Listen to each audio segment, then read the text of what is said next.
আসসালামু আলাইকুম ভিউয়ার্স, কি অবস্থা সবার, কেমন আছেন? নতুন একটা ব্লগে ওয়েলকাম করছি আমার চ্যানেল মেহেজাবিন লাইফস্টাইল থেকে। তো ভিডিওর প্রথমে আজকে বলে দিচ্ছি আজকে কার বিষয়ে কথা বলবো। সেটা হচ্ছে এই যে শারমিনের মা, তারপরে বাবু যে মারটা খাইলো, খাওয়ার পর তারা নিজ নিজ জায়গাতে কি কি করেছে বা কি হয়েছে সে বিষয়ে আজকে আলোচনা করব। তো আমি এখানে একটা কথা বলে রাখছি, ভিডিওটা ফুল দেখবেন, দেখে অবশ্যই আপনার মূল্যবান মতামতটা কমেন্ট বক্সে জানিয়ে যাবেন। ভিডিও রিলেটেড কমেন্ট করবেন, আদারওয়াইজ কোনো কমেন্টের আমি অ্যান্সার দেই না।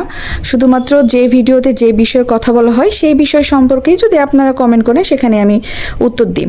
তো যাই হোক, আমার কমেন্ট বক্স অলওয়েজ ওপেন থাকে, আমি সবার কমেন্টই বের করি, হোক সেটা পজিটিভ হোক সেটা নেগেটিভ। তবে আমার ভিডিওতে আলহামদুলিল্লাহ আমার ভিউয়ার্সরা অনেক বেশি শিক্ষিত এবং তারা যে কমেন্টটা করে ফুল ভিডিও দেখে গতানুগতিক একটা গঠনমূলক কমেন্ট তারা করে যায়। তাদের কমেন্টগুলো পড়ে আমি বুঝতে পারি যে তারা আমার ভিডিওটা ফুল দেখেছে এবং ভিডিওর যে বিষয়বস্তু সেটা তারা বুঝেই কমেন্ট করেছে। আলহামদুলিল্লাহ আমি অনেক বেশি হ্যাপি। আমার ভিউয়ার্সরা আমার মতোই, তারাও কি বলবো, নিজের প্রশংসা নিজে না করলেই হয়। তো যাই হোক, থ্যাংক ইউ সো মাচ, আপনারা এভাবে সাপোর্ট করবেন। তো মিম এবং বাবু, তো বাবুকে আজকে দেখলাম যে সে ঢাকায় এসেছে শারমিন এবং তার মাকে কিছু খাবার দাবার নিয়ে দেখাশোনা করার জন্য। এখানে ভিউয়ার্স, আপনাদের কি মনে হয় না যে এই যে মিম ভুতুরি শাশুড়ি ননদ করতে করতে যে মামলাটা করলো বা এত প্যাক প্যাক করলো ক্যামেরার সামনে এসে, শাশুড়ি ননদ, আরে বাবারে আমার শাশুড়ি মার খাইছে, আমাকে দেখতে হবে, আমি একমাত্র বউ, আমি ছাড়া তাদেরকে কে দেখবে, এই যে মানে বক্তব্যগুলো পেশ করলো ভুতুরি কান্নাকাটি করে। তো এই ভুতুরে কি উচিত ছিল না যে এই যে শারমিন প্যাদানি খেয়ে হাত পাত ব্যাকা হয়ে গেল, তার মাজা ব্যাকা হয়ে গেল, উঠতে পারে না, বসতে পারে না, শুইতে পারে না, সে নাকি সারাটা রাত হিলনা দিয়ে বসে থাকে, সারাটা রাত নাকি সে বসে থাকে কারণ সে শুইতে পারে না, তার ব্যথা, তার এখানে ব্যথা ওখানে ব্যথা, এডি নাড়তে পারে না ওডি নাড়তে পারে না। তো যাই হোক, এখানে কি উচিত ছিল না মিম ভুতুরির যে ননদের বাড়িতে থেকে খেয়ে ননদকে রান্না করে খাইয়ে, ওষুধ পানি খাইয়ে, গা হাত পা টিপে টুপে দিয়ে ননদকে সুস্থ করা, বা শাশুড়ি এবং ননদকে তার ওই মিম ভুতুরি যে দুইটা ঘর ভাড়া নিচ্ছে ওই ঘরে নিয়ে এসে রাখা, সেবা শুশ্রূষা করে তাদেরকে পরিপূর্ণভাবে দাঁড়ানোর মতো ক্ষমতা করে তাদেরকে ঢাকা পাঠানো। বলে যাবেন অসুস্থ বয়স্ক মা চোখে দেখতে পাচ্ছে না, মাথা ব্যথা, চোখ দিয়ে কন্টিনিউয়াস যার পানি পড়তেছে, সেই মাটাকে এই চুলার আগুনে বসিয়ে 3টা বেলার জায়গায় 4 বেলা রান্না করে করে করে করে মহিলাটার কাছে খেয়ে দিয়ে মাইটটার খায় মহিলাটাকে ওই বিপদের মুখে ওই বাড়িতে রাইখা শাশুড়ি ননদ সবগুলো মিলে পালাই গেছে। তো সেই ক্ষেত্রে আবার মহিলাটা কিন্তু পরের দিন তাদের বাসায় গেছে যে সে পারতেছে না, কারণ তাকে এলাকার মানুষ, আশেপাশে গ্রাম প্রতিবেশী আছেই, তো বুঝেনি তো ভিউয়ার্স যে গ্রামের মানুষরা কেমন। গ্রামের মানুষরা একবেলা নিজের বাড়িতে রান্না করবে, 2 বেলা অন্যের বাড়িতে কি রান্না হয়েছে সেটার খোঁজ খবর রাখে, যেটা আমাদের শহর অঞ্চলে হয় না। হ্যাঁ, তো গ্রামের মানুষরা এমনই, এক বাড়ির কথা আরেক বাড়িতে আলোচনা সমালোচনা একটু বেশিই করে। তো যার কারণে মিম ভুতুরির মা এত কিছু কথাবার্তা সহ্য করতে পারতেছিল না, কারণ তার ভাসুর, দেওরের বউ, ভাসুরের বউ, ছেলে মেয়ে এরাই কথা শোনাচ্ছিল, যার কারণে মিম ভুতুরির মার পারতেছিল না যে আমার নিজের মানুষেরাই তো কথা শোনাচ্ছে, একই বাড়িতে আমি কিভাবে থাকবো, তারপর আবার খুকি আসলে তো আবার ঝামেলা হবে। তো যার কারণে সে সাবিনার বাড়িতে চলে গিয়েছিল মনের কষ্টে। এই বয়স্ক মানুষটা দৌড়াদৌড়ি করতেছে, এখানে তারও ভুল আছে, আমি তার ভুলটা পরে বলবো। বয়স্ক হিসাবে তাকে ছাড় দিলে হবে না, কারণ যথেষ্ট পরিমাণে জ্ঞানের অভাব এবং যথেষ্ট পরিমাণে তাদের মূর্খতার জন্য আজকে তাদের ফ্যামিলি ঝগড়াগুলো এত বড় হয়ে গেল। তো সেই জায়গাতে এই 3 হাতির এখনও বাবার বাড়ি যাওয়ার নেশা কমে নাই। তিশা তো নিশির দোহাই দিচ্ছে ক্যামেরাতে এসে, ভিডিওতে এসে কান্নাকাটি করে বারবার যে আমার ননদ আসবে। ননদ 3-4 বছরে বা বছরে একবার আসে, সেই ডেটটা অনেক আগে থেকে ফিক্সড করা। এই ডেটের ভেতরেই মানে তিশা এসে বারবার করে ক্যামেরাতে উপস্থাপন করেছে আমার ননদ। শাশুড়ি তো মরে গেছে, শ্বশুর মরে গেছে, আছে একটা ননদ। এই ননদটাও থাকে মালয়েশিয়া প্রবাসে। এই প্রবাস জীবন থেকে সে মানে স্বামী সংসার সন্তান নিয়ে 1-2 দিনের জন্য ভাইয়ের বাড়িতে হয়তো আসবে, বাপ মার কবরটা দেখবে, তারপরে চলে যাবে। এই জায়গাতেও তিশার সহ্য হচ্ছে না, ননদের দোহাই দিয়ে দিয়ে দিয়ে দিয়ে সে ভিডিও বানাচ্ছে যে নিশি আসবে, এখন তো যেতে পারছি না, না হলে আমি যেতাম 10 দিন মায়ের কাছে থাকতাম, আবার 10 দিন মাকে চুলাতে রান্না করাবার খাইবা বসে থেকে থেকে। মানে এই যে এদের মূর্খতা এবং অনিয়ম, এই কারণেই কিন্তু তাদের আজকে দুর্দশা। তো যাই হোক, বাবু কাল্লা গেছে তার মা এবং বোনকে দেখতে। তো বাবু কাল্লারে কে রান্না বান্না করে খাওয়াবে? মিম ভুতুরি তো যায় নাই, ভুতুরি তার বাচ্চা নিয়ে বাড়িতে। তো ভুতুরি তো উচিত ছিল যে তার শাশুড়ির বাড়িতে যে, তার শ্বশুরবাড়ি শ্বশুরবাড়ি খুব করে না, তো শ্বশুরবাড়ি তো ঢাকা, ওই হচ্ছে বস্তিতে, যেই জায়গাতে ভাড়া থাকে ওই জায়গাতে মিম ভুতুরি যাইতো, যে শাশুড়িকে 3 বেলা রান্না করে দিত, শাশুড়ির পা টিপে দিত, শাশুড়িকে ডাক্তার দেখাইতো। তাহলে না বুঝতাম যে শাশুড়ির প্রতি কতটা দরদ এই মিম ভুতুরির। কিছু হইলে এই মিম ভুতুরির শাশুড়িকে নিয়ে ভাইয়ের বাড়িতে যে মাকে দিয়ে রান্না করে, বাড়িটা তো ভাইয়েরই। ভিউয়ার্স, এখানে আমি আপনাদেরকে একটা কমেন্ট করি, আমাকে একজন কমেন্ট করেছে, আমি ইদানিং আমি একটা কাজ করব ভেবেছি, যারা এই টাইপের কমেন্টগুলো করবে তাদেরকে আমি পিন কমেন্টে পিন করে দিয়ে আপনাদেরকে মেনশন দিয়ে দেবো, যে ওইখানে যে আপনারা একটুখানি তাকে বুঝায় আসবেন। কারণ এই মাতাল মহিলা একটা কমেন্ট করছে যে ওইটা তো মিমেরও শ্বশুর বাড়ি, বুঝছেন ভিউয়ার্স, সে বলছে সেটা তো মিমেরও শ্বশুর বাড়ি, তাহলে মিমের কি ওখানে অধিকার নাই? আরে বাবারে, যেখানে বাপের বাড়িই পাইতেছে না, শ্বশুরের জমি নাই, জায়গায় নাই, বাড়িও নাই, ঘর নাই, মানে এক বিল্ডিং করছে মিজানের।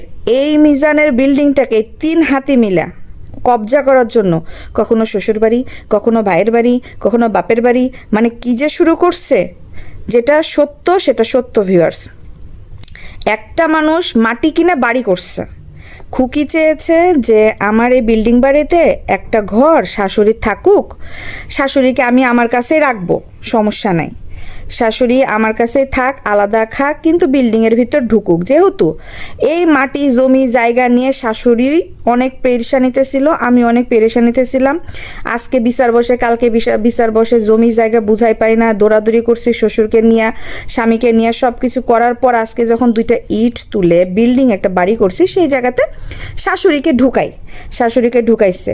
শোনেন, সম্পর্ক যখন ভালো থাকে তখন প্রত্যেকটা বউ শ্বশুর শাশুড়ি না খাইতে চায়, কিন্তু এই শ্বশুর শাশুড়ি না খাইতে যায় যখন শ্বশুরের মেয়েরা বাড়িতে আইসে, এই যে খাইতে বসেই উল্টাপাল্টা কথা বলে না, যেটা তোমার বাপের বাড়ি, তোমরা উইরা এসে জুড়ে বসছো, খুকি কবে থেকে আসলো, এখানে আমাদের জন্ম, আমরা আসবো, আমার ছেলে মেয়েরা আসবে, আমার জামাই আসবে, আমরা থাকবো খাবো, এই যে কথাগুলো বলে না, তখন ওই বাড়ির বউয়ের কিন্তু মাথা খারাপ হয়ে যায় যে কিরে বাবা, স্বামী মাটি কিনে বাড়ি করলো, ইউটিউবের টাকা আমি ইনকাম করলাম, ইউটিউবের টাকা দিয়ে আমি ইট বালু সিমেন্ট কিনলাম, কোদাল দিয়ে মাটি কাটে মাটি সমান করলাম, রাতভর আমি হারিকেন জ্বালায় কাজ করলাম, আমার স্বামী আর আমি মিলে একটা মিস্ত্রি নিলাম না, আজকে সবাই এসে বাপের বাড়ি ভাইয়ের বাড়ি করতেছো।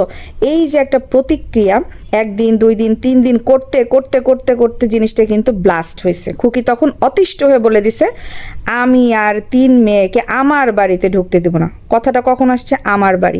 আমার বাড়িতে আসতে দিব না, খাইতে দিব না, ঢুকতে দিব না। এই যে একটা জিনিস, এইটা নিয়েই 3 হাতির মাথা খারাপ, যে আমার ভাইয়ের বাড়ি, আমার বাপের বাড়ি, বাড়িটা তো আমাদের, আপনারা কেন কথা বলবেন? জিনিসগুলো বুঝবেন। ফ্যামিলি পলিটিক্স, ফ্যামিলিগতভাবে না অনেক রকমের অনেক ঝামেলা হয়, প্রত্যেকটা ফ্যামিলিতে হয়। কেউ ক্যামেরার সামনে আনে, কেউ আনে না। তারা যেহেতু ব্লগ ভিডিও করে, প্রত্যেকটা মানুষের যেহেতু চ্যানেল আছে, কোনো না কোনোভাবে তাদের কথাবার্তাগুলো লিক হয়েই যায়, তো তারা ঢাকতে পারে না। যার কারণে আজকে এই মিডিয়া জগতে তাদের পারিবারিকভাবে যে নোংরামি নষ্টামিগুলো প্রকাশ পেয়ে যায়। আর প্রকাশ যেহেতু পেয়েছে, তারাই করেছে, তাদেরকে তখন সহ্য করতেই হবে।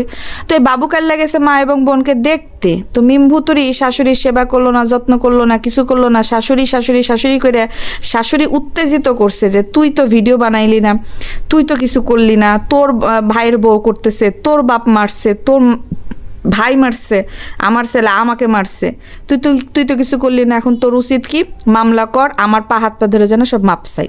বুঝছেন ব্যাপারটা?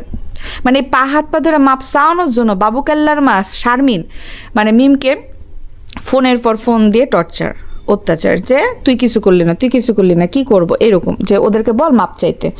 এখন মিম বলতেছে মাপ চাইতে বলতে এখন তাহলে আমি কি করব, আমি তো আমার বাপ ভাইকেও পারতেছি না, কাউকেই পারতেছি না, আমি এখন করব কি? তো লাস্ট পর্যন্ত সে শারমিন বাটুলরে ডাকছে, বাটুলরে ডেকা ক্যান্টনমেন্ট পদ্মা থানাতে, যে সে হচ্ছে একটা জিডি করা, যার নাম দিয়েছে তাদেরকে তো অবশ্যই ডাকবে থানাতে, এটা প্রত্যেকটা থানারই নিয়ম। পারিবারিক যে কোনো কলহ ঝগড়া ঝামেলার জন্য যদি কেউ জিডি করে যার নামে করবে, অবশ্যই তাদেরকে থানা থেকে ফোন দিবে, ফোন দিয়ে থানাতে দেখা করতে বলবে। দেখা করতে বলে ঘটনা শুনে বলবে, তাদেরকে অফার করবে যে আপনারা যদি পারিবারিকভাবে ঝামেলা মিটমাট করতে পারেন করেন, আদারওয়াইজ না করলে যেটা আইনি প্রসিডিউর সেটা ফলো করা হবে। এটা প্রত্যেকটা থানার নিয়ম। তারা যেভাবে তাদের থানার এসআইরে যত্ন সহকারে তাদের কেস মামলা মোকদ্দমা নিয়ে নিচ্ছে, বুঝেন ভিউয়ার্স। যাই হোক, আইন প্রসিডিউর প্রত্যেকটা মানুষের জন্যই সমান। সেটা মিমভুতরির জন্য একা অন্যরকম না। মিমভুতরি মানে একবারে যায় একেবারে খুব সুন্দরভাবে মানে পায়ে গেছে সে, বা মানে খুকিরে ভয় দেখাতে পারছে, খুকি ভিডিও ডিলিট করছে, মিমভুতরি জিততে গেছে গা। এই দিন না, আরও দিন আসবে। ভুতুরি তুমি ওয়েট করো, 2টা মেয়ের জন্ম দিয়েছো, নাকানি চুবানি তোমার কপালে আছে। আজকে এই ভিডিওটা দেখার পর পরবর্তী ভিডিও অবশ্যই দেখবেন, কিন্তু পরবর্তী ভিডিওতে কিন্তু আমি সানির বিষয়ে কথা বলবো। মিম এবং সানির বিয়ে থেকে শুরু করে মিম এবং সানির ডিভোর্স পর্যন্ত আমি কিছু ঘটনা আপনাদের মাঝে তুলে ধরবো। আশা করছি ভিডিওটা দেখবেন এবং বুঝতে পারবেন। কারণ গত ভিডিওতে দেখলাম যে আমাকে অনেকে কমেন্ট করেছেন যে আপু সানির বিষয়টা বলবেন। তা আসলে সানির বিষয়টা তো বলার কিছু নাই, সানির সাথে মিম জড়িত, মিমের বিষয়টা বলবো। কারণ হচ্ছে সানির এক্স মানে মিমের এক্স হাজব্যান্ড হচ্ছে সানি, সেই হিসাবে সানিকে আমি টান দিতেছি। কারণ সানির কিন্তু পার্সোনাল কোনো চ্যানেল নাই, সানি কিন্তু এরকম নষ্টামি ভণ্ডামি করে বেড়াচ্ছে না, বরঞ্চ নষ্টামি ভণ্ডামি করা বউকে ছেড়ে দিয়েছে। কেন ছেড়েছে, কি ঘটনা ঘটেছিল, সানির পরিবারে কি হয়েছিল মিমকে নিয়ে, সেই বিষয়গুলো আমি তুলে ধরবো পরবর্তী ভিডিওতে। তো পরবর্তী ভিডিওটা অবশ্যই দেখবেন, এই জন্য এই ভিডিওতে বলে দিলাম। আর এই ভিডিওটা অবশ্যই লাইক দিয়ে কমেন্ট করবেন আপনাদের মূল্যবান মতামত, আর আমার চ্যানেলটা সাবস্ক্রাইব করে দিবেন, সাবস্ক্রাইব করে পাশে থাকবেন। আলহামদুলিল্লাহ আপনাদের দোয়ায় আমার চ্যানেলটা একটুখানি গ্রো করতেছে, সবাই সাপোর্ট করবেন, পাশে থাকবেন। আর তাছাড়া এই যে কথাবার্তাগুলো হচ্ছে, কথাবার্তাগুলো আলোচনা সাপেক্ষে উঠে এসেছে, এই যে শাশুড়ি এবং ননদ করে যে দয়াটা দেখালো, তাহলে শাশুড়ি এবং ননদকে সেবাটা কি করলো, এই যে মারটার খেয়ে গ্রামে পাঠাই দিল, মানে শহরে পাঠাই দিল যে যাও তোমরা তোমাদের মতো চলে যাও, আমি আমার মতো চলে যাই। আবার একটা অনুষ্ঠান হচ্ছে, ডাকছে, একটা ভ্যান বস্তা কাটটি মানে বেঁধে মায়ের বাড়িতে নিয়ে চলে আসতেছে, এ মা আজকে কি রান্না করবা, এ মা আজকে কি খাওয়াবা, মানে কি একটা অবস্থা। এখন আসি এই বয়স্ক মহিলাটার দোষটা আমি বলি আপনাদের সবার মাঝে একটুখানি তুলে ধরি। শোনেন, মা বাচ্চা জন্ম দিলে হয়ে যায়, হ্যাঁ মানে বুঝবেন কথাটা। একটা বাচ্চা জন্মদানের মাধ্যম দিয়ে একটা মেয়ে মা হয়ে যায়, মা ডাকটা শুনে কি বাচ্চা জন্ম দিছে। এখন সে 5টা বাচ্চা পেটে ধরছে বিধায় 5টা 5 রকমের হইছে, নষ্টামি নোংরামি করতেছে বিধায় এই মাটা কিন্তু কথা শুনছে। এখন এই মাটারও কথা শোনার অনেক কিছু আছে। এই যে মেয়েদের নষ্টামি নোংরামি বাহাইয়াপনাগুলো সাপোর্ট করছে কেন, মাটাকে একবারও বলতে পারে না যে তোমরা তোমাদের বাড়িতে নিজ নিজ জায়গায় অনুষ্ঠান করবা, বাপের বাড়ির পরিবারের দাওয়াত দিবা, বাপের বাড়ির পরিবার তোমাদের বাড়িতে যে অনুষ্ঠান খেয়ে আবার বাপের বাড়িতে ফেরত চলে আসবে। তোমাদের বিয়ে শাদি ম্যারেজ ডে অনুষ্ঠান ডিভোর্স পরক্রিয়া নষ্টামি নোংরামি জন্মদিন যার বাচ্চা কাচ্চা তার বাড়িতে বসে করবা, আর আমাদেরকে দাওয়াত দিবা, আমরা টাইম মতো যাব, তোমরা রান্না বান্না করবা, খাবো, চলে আসবো। এই তো মেয়েদের সুখ মা চোখে দেখবে। মা কেন এই মেয়েদের শ্বশুর বাড়ি নিয়ে এসে এইখানে বসে এত জন্মদিনের অনুষ্ঠান করবে আর ভাইয়ের বাড়ি ভাইয়ের বউয়ের সাথে ঝগড়া ঝামেলা করবে কেন? এখানে তার মা বলতে পারে না যে আমি খুকির সাথে ঘর নিয়ে থাকি, আমি খুকির সাথে আলাদা খাইলেও খুকির বিল্ডিংয়ে থাকি, মিজান দেশের বাইরে থাকে, খুকি বাড়িতে আসুক পোলা মাইয়া নিয়া, আমরা 2জন মানুষ আছি, বাপ মা তোমরা দোয়া করো, তোমরা টাকা পাঠাচ্ছ, আমরা আলাদা রান্না করে খাচ্ছি, খুকি বাড়িতে আসুক, খুকির মতো থাকুক, তোমাদের বাড়িতে তোমাদের অনুষ্ঠান করো, তোমরা দাওয়াত দিবা, আমরা যা বুড়া বুড়ি খায় আসবো, বাস শেষ কাহিনী। তোমরা 2-3 মাস বাড়িতে এখন আইসো না। আবার যেহেতু আমরা ভাগাভাগি পরিবারের সদস্য, ভাই বোন চাচা মামা সব একই গোষ্ঠী, একই রক্ত, নোংরা রক্ত, সেই ক্ষেত্রে তোমরা নিজ নিজ বাড়িতে 2টা মাস থাকো, আবার সব কিছু ঠিক হবে। ওই খুকি তোমাদেরকে যখন দাওয়াত দিবে, খুকি যখন বলবে যে আই তোরা, তখন তোমরা আইসো, একটুখানি যে যার অবস্থানে চুপচাপ থাকো। জিনিসটা বুঝছেন ভিউয়ার্স? মাটা কি এই কথাটা বলতে পারতো না? মানে এই জিনিসটা কি হওয়াটা স্বাভাবিক ছিল না যে তোমরা আসতেছো আমার সমস্যা নেই, কিন্তু যেহেতু আমি ছেলের বউ এরকম সমস্যা, বা যেহেতু এটা হচ্ছে, তাহলে তোমরা এখন আইসো না, দরকার হলে আমি আর তোমার বাপ এসে তোমাদের সাথে দেখা করে যাবো, একবেলা খায়া যাবো বা একদিন থেকে যাবো, তোমরা এখানে থাকো, বাড়িতে এখন আইসো না, সব কিছু স্বাভাবিক হোক, তখন আবার সব কিছু ঠিক হয়ে যাবে। আর যে যার মতো সোশ্যাল মিডিয়াতে ভিডিও বানিও না, তোমরা তোমাদের মতো নিজেদের যেরকম বানিয়ে খাও, কারণ তোমরা তো খাইতে পারবে না, ভিক্ষা করতে হইব, তোমরা তো বেহার, অশিক্ষিত, মূর্খ। তো এই কারণে তোমরা ভিডিও করো, তোমাদের পরিবার তোমাদের যা দেখানোর যেভাবে করতেছিলে সেটা করো। পরিবার বা খুকি বা এগুলো নিয়ে তোমরা কথা বইলো না, ভিডিও থাইমে যাবো, 2টা দিন চুপচাপ থাকো, এমনি চুপচাপ হয়ে যাবো। এই বিষয়টা, এই জিনিসটা কি তার মা বলতে পারতো না? এমন না যে তার মা কথা বলতে পারে না, অবশ্যই কথা বলতে পারে, এবং একটু বেশি কথা বলে, বেশি বুঝে। মাইয়া ছাড়া কিছু বুঝে না। এখন সে মাইয়াদেরই খাবো, মাইয়াদেরই থাকবো, তো মাইয়াদের বাড়িতে থাকুক। বা এই জন্যই আমাকে একটা ভিউয়ার্স কমেন্ট করছে যে আপু আপনি আপনার ভিডিওতে এই কথাটা বলবেন যে তিশার মুখের উপরে যেন খুকি ওই 2টা রুমের টাকা দিয়ে দেয়, দিয়ে তিশার বাপ মাকে বাড়ি থেকে বের করে দেয়। এখন তিশা, সাবিনার ভুতুরি মিলে কিছু টাকা পয়সা দেয়, টিনের একটা ঘর যেন ওর বাপ মারে করে দেয়, ওর চাচারা যেভাবে আছে, আর পুরো বিল্ডিং নিয়ে যেন খুকি নিজের মতো থাকে। এই একটা কমেন্ট আমাকে করেছিল একটা ভিউয়ার্স। তো কমেন্ট আসলে ঠিকই করেছিল। তো যাই হোক, খুকি খারাপ, আমি খুকিকে ভালো প্রমাণ করছি না, কিন্তু ভিউয়ার্স এই যে ঝামেলাটা, ঝগড়াটা, একটা বউ হিসাবে আপনি যদি মেয়ে হয়ে থাকেন, একটা বউ হিসাবে জিনিসটা কল্পনা করবেন যে আপনি আপনার ননদের সাথে অত্যাচার, ননদরা আপনার শাশুড়ির সাথে ঝামেলা ঝগড়া লাগাইতেছে, কথা বলতেছে, আপনার শাশুড়ি ননদদের কথা শুনে আপনার সাথে খারাপ ব্যবহার করবে, আপনার সাথে খ্যাটম্যাট করবে, আপনি কি রাখবেন? বলবেন এই জিনিসগুলা? এইটুকুই আমি খুকির দেখতেছি, আদারওয়াইজ আমি অন্য কোনো কিছু দেখতেছি না, যে সে মানুষ খারাপ, সে কি করছে না করছে।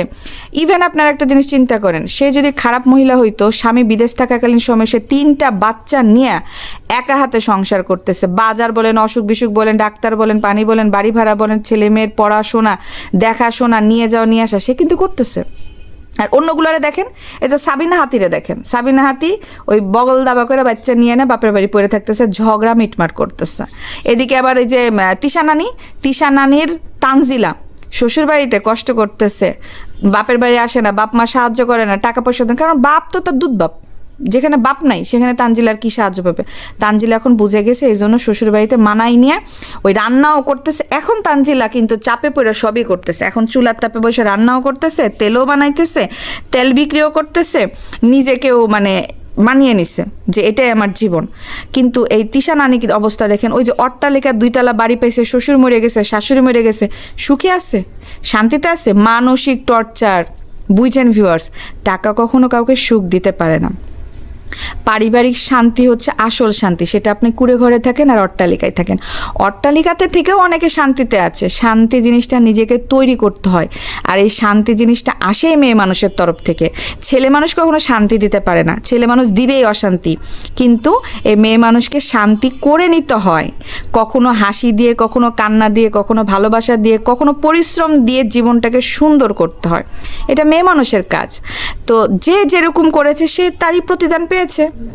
তো সব কিছু মিলিয়ে আমার কাছে এই মিমভূতিটি হচ্ছে একটা স্বার্থপর। প্রথম সংসারেও যা করেছে সেটা আমি তো পরবর্তী ভিডিওতে বলবো। আমি আসলে এই ভিডিওতে বলতে গেলে আমার ভিডিওটা বড় হয়ে যাচ্ছে। পরবর্তী ভিডিওতে মিমভূতির সানির সম্পর্কটা কি ছিল, কি থেকে কি হয়েছে, কেন ডিভোর্স হয়েছে, মিমভূতির আবদিয়াকে কিভাবে জন্ম দিল, কোথায় ছিল, কোথায় পালায় গেছিল, রাতের পর রাত, দিনের পর দিন মিমভূতিকে খুঁজে পাওয়া যায়নি, সব কিছু মিলিয়ে আমি পরবর্তী ভিডিওতে শেয়ার করব। আশা করছি মোটামুটি এতক্ষণ যতটুকু আমি আপনাদের সাথে আলোচনা করেছি, এই আলোচনার সারমর্ম নিয়ে অবশ্যই আপনারা কমেন্ট করবেন। আমি বারবার করে বলছি, কথার ভিতরে যদি আমার কোনো ভুল ত্রুটি হয়ে থাকে সেক্ষেত্রে অবশ্যই বলবেন যে আপু আপনি এই কথাটা এটা না হলে এটাও হইতে পারতো। দেখেন, ফ্যামিলিগতভাবে না কখনো কাউকে সাপোর্ট করা যায় না। একপাক্ষিকভাবে কেউ ভালোও না, আবার কেউ খারাপ না। আপনাকে 2 তরফ থেকে কথা বলতে হবে। হ্যাঁ, 2 তরফ থেকেই বলতে হবে, 2 জনের কথাই শুনতে হবে। শোনার পর আপনাকে একটা কথা বলতে হবে যে এটা তোমার ভুল ছিল, আর আপনারও ভুল আছে, আপনি কেন আসলেন, মানে জিনিসটা বুঝবেন। পারিবারিক বিষয় নিয়ে না এই পুলিশ বলেন, মামলা বলেন, এগুলো হয় না, সালিশি চলে না। গ্রাম বাংলাতে একটা কথা আছে যে পারিবারিক ঝগড়া ঝামেলা যতই আপনি বলেন বিচার ডাকে, সালিশ করব, ওই 2 দিন পর আবার দেখবেন যেই লাউ সেই কদু। এগুলো এককালীন কখনোই কোনো সমস্যার সমাধান পাওয়া যায় না। যার কারণে যার সমস্যা তাকে মিটমাট করার ট্রাই করতে হবে। যদি সে ওই রকম হ্যাডোমালা মানুষ হয়, মানে মাথার ভিতরে সব তো ড্যাশ ড্যাশ ড্যাশ ড্যাশ, বুঝেননি তো, সবগুলাই তো ওই রকম। এদিকে শাহিন পাগলা তো শুরু করছে পাগলামি, আর তিশা নানি তো মায়ের কাছে 10 দিন থাকার জন্য যান প্রাণ কাটতে যেতেছে, বাপির কাছে থাকতে পারতেছে না। এদিকে সাবিনা হাতি সব মিটমাট করে এসে আবার দেখে যে সব জঞ্জাল তার ঘাড়েই চলে গেছে। হাতি আবার আজকে সকালে ভিডিও আপলোড করছে। এদিকে ভুতুরি আগুন জ্বালাই দিয়ে পালাই গেছে। হ্যাঁ, ভুতুরে আগুন জ্বালাইতে ভুতুরে চলে গেছে। তো সব কিছু মিলে ভাগাভাগি পরিবারগুলোর নষ্টামি নোংরামি বন্ধ করতে হলে এই যে রোস্টিং ভিডিওতে যে ধোলাইগুলো হয়, চক্ষু লজ্জা বলে তো তাদের জিনিস নেই। কারণ এই শারমিন অতিরিক্ত শিক্ষিত বয়ান দিত। এই যে যখন ন্যাড়া বেলতলায় গেছে একটা মায়ের খেয়ে আসছে, বাপদাদা চাচাদের হাত থেকে যখন মায়েরটা খায় আসছে লাথিগুতা, একটা মেয়ে মানুষ মায়ের খাওয়া মানে সম্মানটা কতটুকু থাকে ভিউয়ার্স আপনারা বলবেন। মায়েরটা খাওয়া আসার পর এখন সে কান্নাকাটি করে বলে আমি তো শিক্ষিত না যে আমি চাকরি করব, আমি তো অতটুকু ক্ষমতা সম্পন্ন না যে আমি গার্মেন্টসে চাকরি করবো, আমি বসতে পারি না। এই প্রতিবন্ধীগুলা বসতে পারে না, শুইতে পারে না, কাজ করতে পারে না, স্বামীর সংসার করতে পারে না, বাচ্চা পয়দা করতে পারে না, শুধু বড় বড় বক্তব্য দিতে পারে। তো খুকি একদম উচিত শিক্ষায় শারমিনকে দিছে। মায়েরটা তো শারমিনই খায় আসছে, খুকি কিন্তু মায়ের খায়নি। খুকি এতদিন যে ননদ শ্বশুর শাশুড়ি নিয়ে থাকতে আসছে, খুকি কিন্তু মান সম্মানের সহিত ওই বাচ্চা টাচ্চা নিয়ে চলে আসছে যে আমার যেহেতু স্বামী নাই এই জায়গাতে, এটা তো বেয়াদব, এরা আমার সাথে অঘটন ঘটাবে। কারণ বাবু কেল্লার মিমভুতুরি কিন্তু খুকিকে মারতে গেছিল। আজকে দেখেন তার বিচারটা, মিমভুতুরি বাবু কেল্লা জুতা নিয়ে খুকিকে মারতে গেছিল, তখন খুকি বাড়ি ছেড়ে আসছে। আর আজকের বিচারটা দেখেন, আজকে তার ওই বাপের বাড়িতেই চাচারা বাপ ভাইরা মাইরা বাবু কেল্লারে বাড়ি থেকে বের করছে, সাথে ওর ফ্রিতে মা বোনও মায়ের খেয়ে গেছে। তো এটা হচ্ছে আল্লাহ দেয়া, মানে আল্লাহ একদম হাতে তুলে দিছে। কারণ এই মারটা সে খুকিকে দিতে চাইছিল, জুতা নিয়ে মিমভুতুরি খুকিকে গেছিল, আজকে তার জামাই শাশুড়ি ননদ ওই নিজের বাড়ি থেকে মারটা খায় বের হয়েছে। মান সম্মানটা কার থাকে বলেন? আপনারা বলে যাবেন, কমেন্ট করবেন। খুকি ভালো না খারাপ এটা বলবেন না, আমি যে কথাগুলো বলছি এই কথাগুলো কতটুকু সত্য বা কতটুকু রাইটস বা আমি কি বলতেছি এই জিনিসটা ভিউয়ার্স আপনারা একটু বুঝবেন, বুঝে আমাকে একটু কমেন্ট করে জানাবেন। কারণ মানুষ মাত্র ভুল হয়, হয়তো আমার ভিতরে ভুল থাকতে পারে। আমি জানতে চাচ্ছি আপনারা আমার মতো চিন্তা ভাবনা করছেন নাকি অন্য কিছু হইতে পারে, বা আপনারা যদি কিছু জেনে থাকেন অতিরিক্ত অবশ্যই আমাকে কমেন্টের মাধ্যমে জানাবেন, আমি পরবর্তী ভিডিওতে সেই জিনিসটা নিয়ে আলোচনা করতে পারবো। তো ঠিক আছে ভিউয়ার্স, সবাই ভালো থাকবেন, সুস্থ থাকবেন। এখনকার মতো বিদায় নিচ্ছি, পরবর্তী ব্লগ অবশ্যই দেখবেন।